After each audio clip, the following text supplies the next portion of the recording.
In the last video, we updated our multidimensional array to look like this. Now let's include this file into our catalog page so that we can check it out in the browser. Include inc data.php. Great. Let's save this and view it in browser. When we refresh our page, you'll notice that we have a much longer list, but we have 12 pesky notices followed by the word array instead of our title. We changed each element from a simple piece of text to an array. Now we need to change our code to read this new array. Let's modify our code to display images of all 12 items in a nice 4-column grid.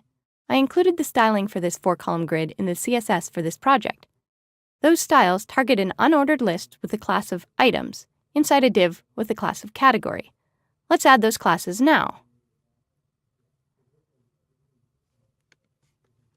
We'll add catalog here, and we'll add the class items here. For each element in the array, we need more than just text inside the list item. We'll start by adding an anchor tag inside the opening and closing item tags. We can't put a double quote here because that would end out our string. So instead we'll use a single quote. This eventually is going to link to a details page that will display the details of the item. For now, we're just going to use the pound sign. We'll close our anchor tag. Now inside this link, we'll need to add our image.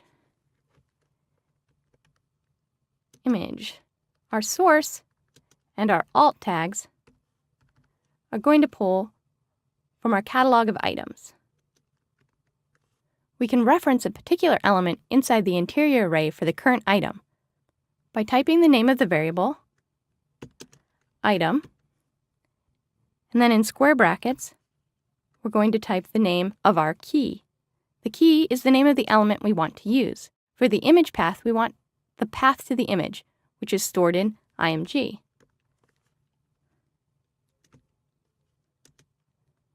We'll do the same thing for our alt tag, end quotes, period, open quotes.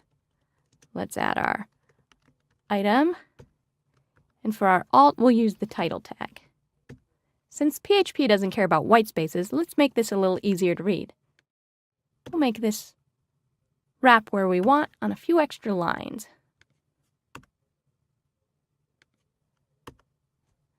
There we go. Instead of having the item here, we need a simple paragraph tag that says view details. Great, let's save this file and take a look at it in our browser. As you can see, we're almost there. For each item, we see the image and the view details link. When I move the mouse over a particular item, the CSS I put in place at the beginning of the project kicks in, and you see the nice hover effect.